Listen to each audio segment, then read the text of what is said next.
square, a fountain in the middle, and a small swimming pool for little kids. The pool was empty now in the fall, but the fountain was going merrily. Tall elm trees made the park shadowy and dark, and it would have made a good hangout, but we preferred our vacant lot, in the shepherd outfit like the alleys down by the tracks, so the park was left to lovers and little kids. Nobody was around at 2:30 in the morning, and it was a good place to relax and cool off. I couldn't have gotten much cooler without turning into a popsicle. Johnny snapped up his jean jacket and flipped up the collar. Ain't you about to freeze to death, Pony?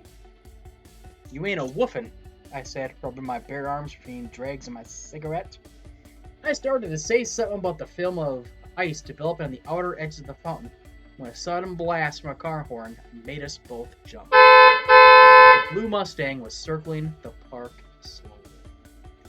Johnny swore underneath his breath, and I muttered, "What do they want? This is our territory. What are socks doing this far east?" Johnny shook his head. "I don't know, but I bet they're looking for us. We picked up their girls."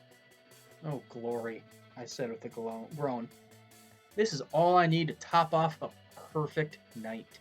I took one last drag off on my weed and ground the stub under my heel. "Want to run for it?" "It's too late now," Johnny said. "Here they come." 5 socks were coming straight at us, and from the way they were staggering, I figured they were feeling tickled. That scared me. A cool, deadly bluff could sometimes shake them off, but not if they outnumbered you 5-2 and were drunk. Johnny's hand went to his back pocket, and I remembered his switchblade. I wished for that broken bottle. I'd sure show them if I could use it if I had to. Johnny was scared to death. I mean it. He was white as a ghost, and his eyes were wild-looking, like the eyes of an animal in a trap. We backed against the fountain, and the socks surrounded us. They smelled so heavily of whiskey and English leather that I almost choked. I wished desperately that Derry and Soda would come along hunting for me. The 4 of us could handle them easily. But no one was around, and I knew Johnny and I were going to have to fight it out alone. Johnny had a blank, tough look on his face. You'd have to know him to see the panic in his eyes. I stared at the socks coolly. Maybe they could scare us to death, but we would never let them have the satisfaction of knowing it. It was Randy and Bob and 3 other socks, and they recognized us. I knew Johnny recognized them. He was watching the moonlight glint off of Bob's rings with huge eyes. "Hey, what do you know?" Bob said a little unsteadily. "You're the little greasers that picked up our girls." "Hey, greasers." "You out of your territory," Johnny warned in a low voice. "You better watch it." Randy swore at us and then stepped in closer. Bob was eyeing Johnny. "Nope, pal. You're the ones who better watch it. Next time you want a broad, pick up your own kind. Dirt." I was getting mad. I was hating them enough to lose my head. "You know what a greaser is?" Bob asked. "White trash with long hair." I felt the blood draining from my face. I've been cussed out and sworn at, but nothing ever hit me like that did. Johnny Cake had made a gasp and his eyes were smoldering. "You know what a sock is?" I asked, my voice shaking with rage. "White trash with Mustangs and Madras." And then, because I couldn't think of anything bad enough to call them, I spit at them. Bob shook his head, smiling slowly. "You could use a bath, greaser, and a good working over. We've got all night to do it. Give the kid a bath, David." I ducked and tried to run for it, but the sock caught my arm and twisted behind my back and shoved my face into the fountain. I fought, but the hand at the back of my neck was strong, and I had to hold my breath. I'm dying, I thought, and wondered what was happening to Johnny. I couldn't hold my breath any longer. I fought again desperately, but only sucked in water. I'm drowning, I thought. They've gone too far. A red haze filled my mind, and I slowly relaxed. Next thing I knew, I was lying on the pavement beside the fountains, coughing water and gasping. I lay there weakly, breathing in air and spitting out water. The wind blasted my soaked sweatshirt and dripping hair. My teeth chattered unceasingly, and I couldn't stop them. I finally pushed myself up and leaned against the fountain, the water running down my face. Then I saw Johnny. He was sitting next to me, one elbow on his knee, and staring straight ahead. He was a strange greenish white, and his eyes were huger than I'd ever seen them. I killed him, he said slowly. I killed that boy. Bob, the handsome sock, was lying there in the moonlight, doubled up and still. A dark pool was growing from him, spreading slowly over the blue-white cement. I looked at Johnny's hand. He was clutching a switchblade, and it was dark to the hilt. My stomach gave a violent jump, and my blood turned icy. Johnny, I managed to say, fighting the dizziness. I think I'm gonna be sick. Go ahead, he said in the same steady voice. I won't look at you. I turned my head and was quietly sick for a minute. Then I leaned back and closed my eyes so I couldn't see Bob lying there. This can't be happening. This can't be happening. This can't be. You really killed him, huh, Johnny? Yeah. His voice quavered slightly. Had to. They were drowning you, Pony. They might have killed you. And they had a blade. They were gonna beat me up. Like, I swallowed. Like they did before? Johnny was quiet a minute. Yeah, he said. Like they did before. Johnny told me what had happened. They ran when I stabbed him. They all ran. A panic was rising in me as I listened to Johnny's quiet voice go on and on. Johnny, I nearly screamed. What are we gonna do? They put you in the electric chair for killing people. I was shaking. I want a cigarette. I want a cigarette. I want a cigarette. We had smoked our last pack. I'm scared, Johnny. What are we gonna do? Johnny jumped up and dragged me up by my sweatshirt. He shook me. Calm down, Pony Boy. Get a hold of yourself. I hadn't realized I was screaming. I shook loose. Okay, I said. I'm okay now. Johnny looked around, slapping his pockets nervously. We gotta get out of here. Get somewhere. Run away. The police will be here soon. I was trembling. It wasn't all from cold. But Johnny, except for the fact that his hands were twitching, looked as cool as Derry ever had. We'll need money. And maybe a gun. And a plan. Money. Maybe a gun. A plan. Where in the world would we get these things? Dally, Johnny said with finality. Dally will get us out of here. I heaved a sigh. Why hadn't I thought of that? I never thought of anything. Dallas Winston could do anything. Where can we find him? I think at Buck Merrill's place. There's a party over there tonight. Dally said something about it this afternoon. Buck Merrill was Dally's rodeo partner. He was the one who got Dally the job as a jockey for the Slash J. Buck raised a few quarter horses, made most of his money on fixed races and a little bootlegging. I was under strict orders about dairy and soda not to get caught within 10 miles of his place, which is dandy with me. I didn't like Buck Merrill. He was a tall, lanky cowboy with blonde hair and buck teeth. Or, he used to be buck tooth before he had the front two knocked out in a fight. He was out of it. He dug Hank Williams. How gross can you get? Just went behind the clouds to hide its face and cry. Buck answered the door when we knocked, and a roar of cheap music came with him. The clinking of glasses, loud, rough laughter, and female giggles. And Hank Williams. It scraped my own raw nerves like sandpaper. A can of beer in one hand, Buck glared down at us. What do you want? Dally, Johnny gulped, looking back over his shoulder. We gotta see Dally. He's busy, Buck snapped, and someone in his living room yelled, Aha! And then a Yee-haw! And the sound of it almost made my nerves snap. Tell him it's Pony and Johnny, I commanded. I knew Buck, and the only way to get anything from him was to bully him. I guess that's why Dallas could handle him so easily. Although Buck was in his mid-20s, Dally was 17. He'll come. Buck glared at me for a second, then stumbled off. He was pretty well croaked, which made me apprehensive.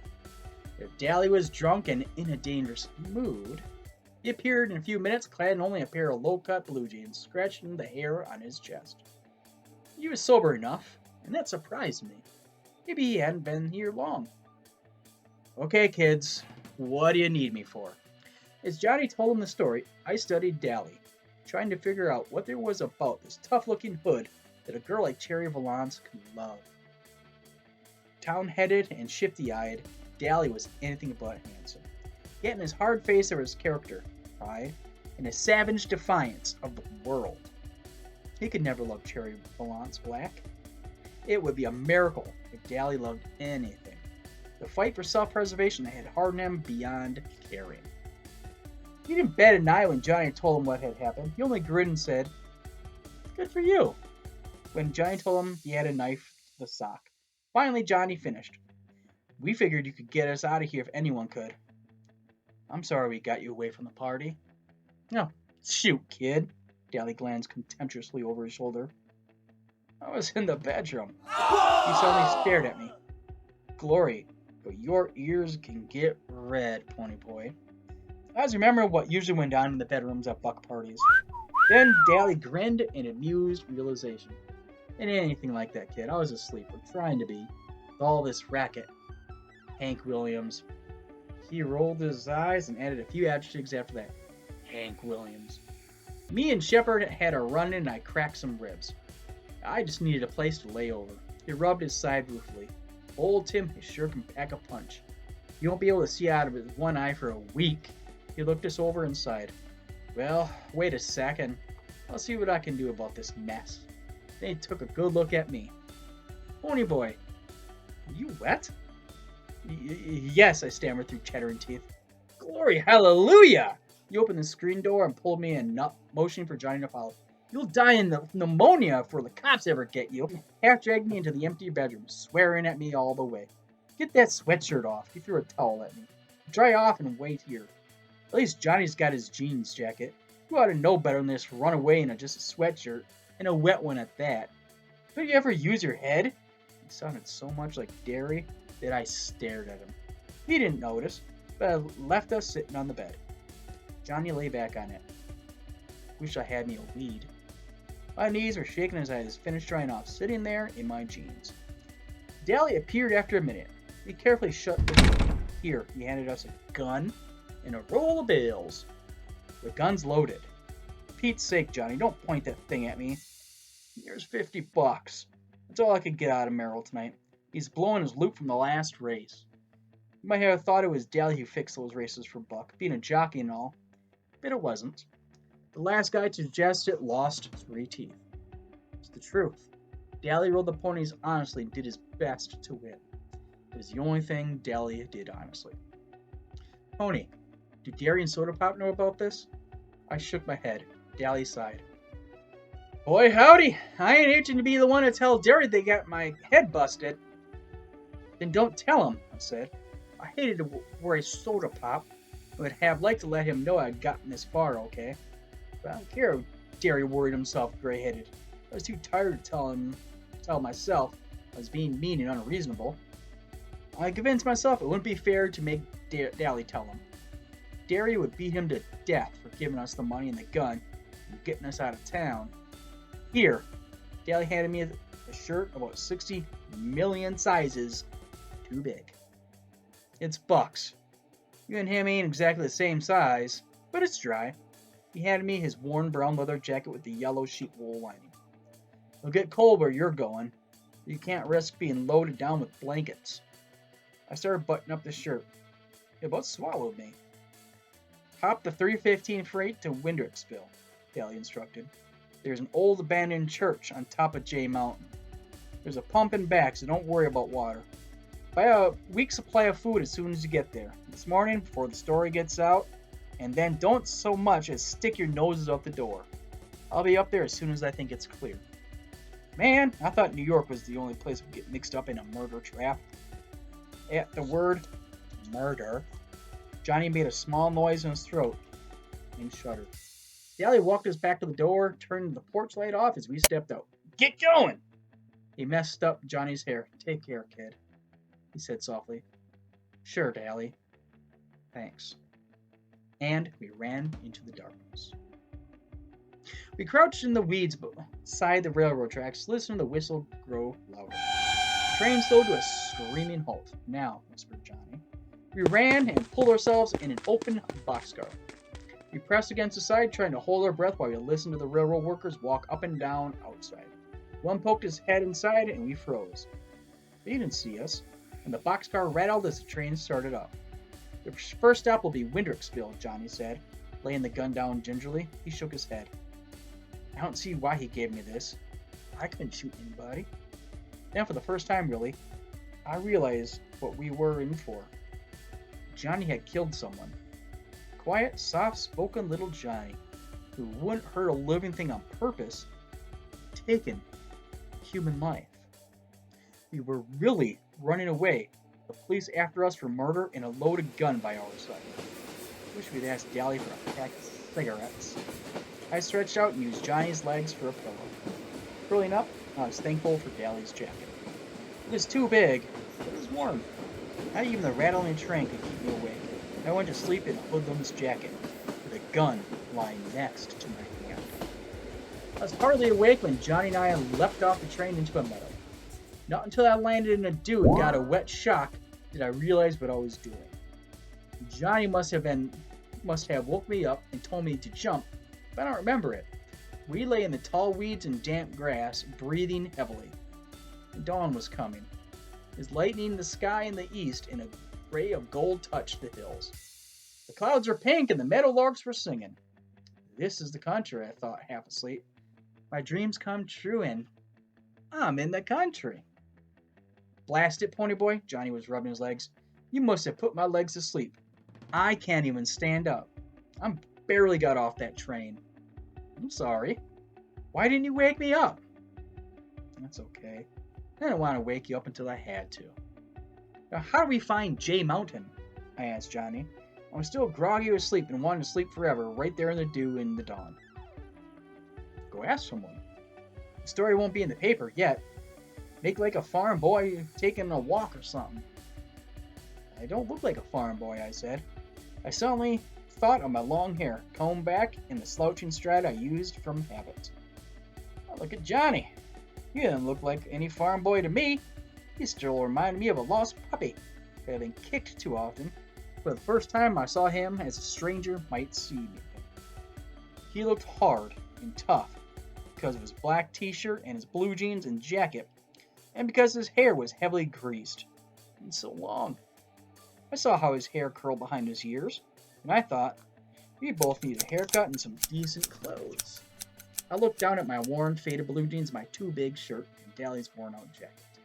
They'll know we're hoods the minute they see us, I thought. I have to stay here, Johnny said, rubbing his legs. You go down the road, that's the first person you see where Jay Mountain is.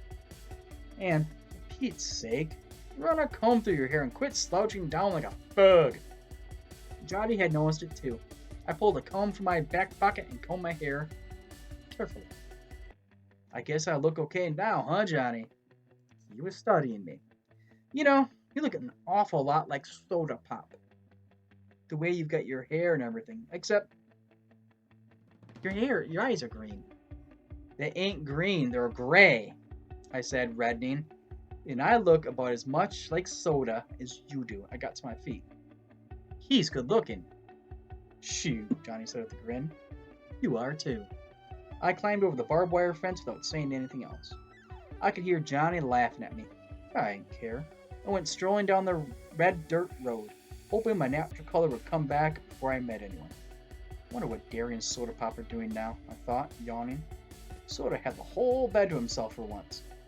I bet Derry's sorry he ever hit me. He really get worried when he finds out Johnny and I killed that sock. Then for a moment, I pictured Soda Pop's face when he heard about it. Wish I was home, I thought absently. I wish I was home and still in bed.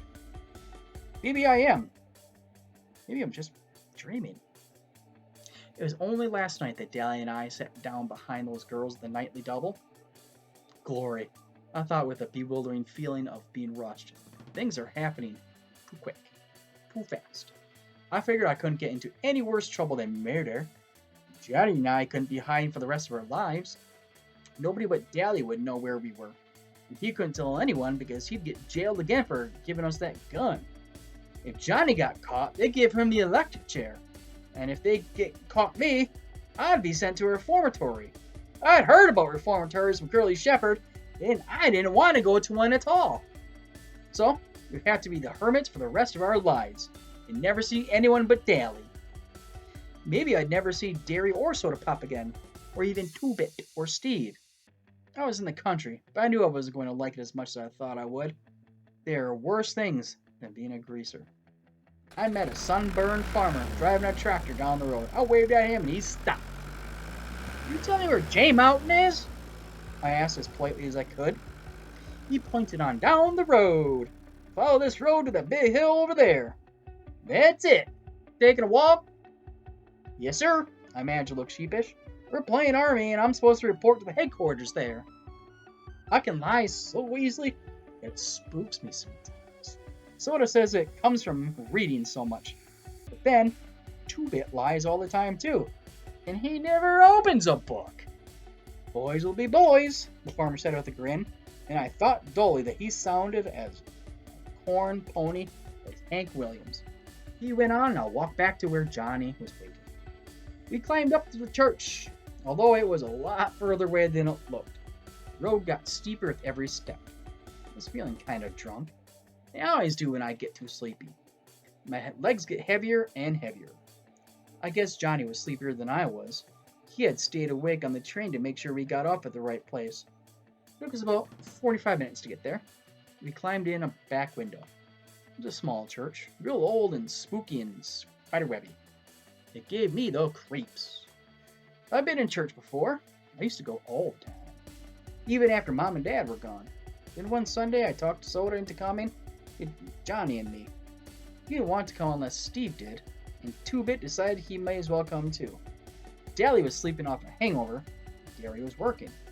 When Johnny and I went, we sat in the back, trying to get something out of the sermon and avoiding the people, because we weren't dressed so sharp most of the time. Nobody seemed to mind, and Johnny and I really liked to go. But that day, well, Soda can't sit still long enough to enjoy a movie, much less a sermon. It wasn't long before he and Steve and Two-Bit were throwing paper wads at each other and clowning around. And finally Steve dropped the hymn book with a bang! Accidentally, of course. Everyone in the place turned around to look at us, and Johnny and I nearly crawled under the pews. Then Two-Bit waved at them. I hadn't been to church since. But this church kind of gave me a creepy feeling. What do you call it? Premonition? I flapped down on the floor and immediately decided not to do any more flopping. That floor was stone and hard. Johnny stretched out beside me, resting his arm on his head on his arm. I started to say something to him, but I went to sleep before I could get the words out of my mouth. But Johnny didn't notice. He was asleep too.